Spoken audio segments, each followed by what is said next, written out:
But from the very first day, I already knew what was happening because a child was born, and along with the mother, only this mother came as a substance.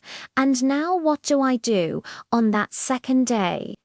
She didn't want to breastfeed, she didn't want to latch on, and the day she did latch on, for a total of one day, she didn't make eye contact, she didn't look into my eyes, that cold, strange day, already outside the maternity ward with her in my arms, depending on me for everything. Strong and bright like a child, but he was there. I barely knew, destined to completely change that family, that dream. On the third day, she still hadn't nursed. The first saga of trying to figure out what was happening began without knowing where to turn, and it lasted for 7 long years. Without knowing what to do, I went back to the pediatrician who said everything was fine, just hunger. Yes, hunger. She hadn't nursed. She was hungry. She didn't want the breast. We tried, but she wouldn't latch. She wouldn't suck. She wasn't happy with the situation, forcing her to understand what she had to do.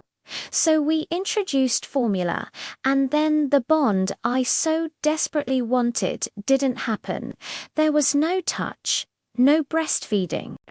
Another metamorphosis of perfect life, normal motherhood with a normal child, was shattered. After this episode, resulting from the passage of time and waiting for normal developments, some abnormal behaviors emerged. Delay in walking, a taste for specific foods, playing with things that weren't toys, interest in not being interested. Not wanting to be there, a hidden subconscious world that only existed in their thoughts. But despite this, they were still developing in their speech. But already with some triggers that appeared as we went on with life. Suddenly, a trip to the mall, after many hours of noise and being away from home, came an incessant crying for an hour without stopping until we got home, as if asking for help, help me, calming down only inside the house, where they knew they were there. The first episode that I took as a tantrum, tiredness, but it was there, screaming, echoing to the world. After a few more days like that, when he reached 1 year and 8 months, yes, that's when the famous neural pruning came, which I barely knew about.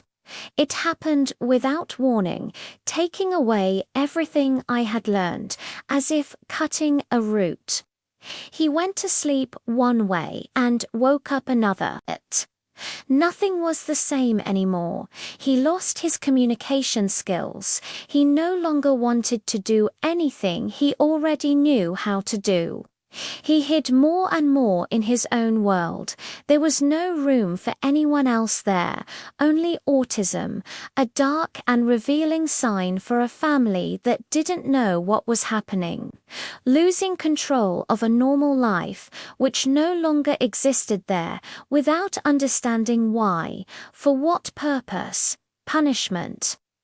It would be a 360-degree turnaround, hoping it was nothing, but it was there, day after day, stronger, more difficult, harder to understand, the reason for certain things. Normal activities no longer existed. He couldn't socialize. He didn't want to be in the playground. He didn't want children nearby. He didn't look people in the eye when called.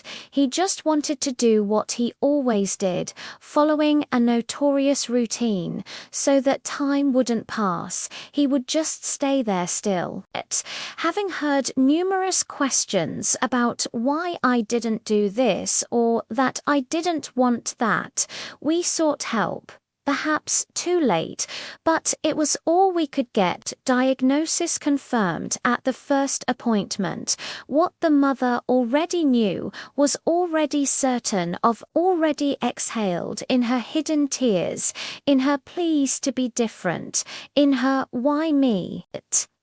With it came grief, devastating everything, throwing in my face that now you have a certainty that your normal life no longer exists. In other words, figure it out. Now you have other goals and priorities, but I wasn't prepared. I didn't accept it. Acceptance that hasn't come to this day. Few people know, others deduce, others just comment but don't have the, yes, autism is here. Maybe it may seem egocentric, but it's only my right to speak, to show or even give someone the right to question me. You know why? Because it hurts. It hurts a lot.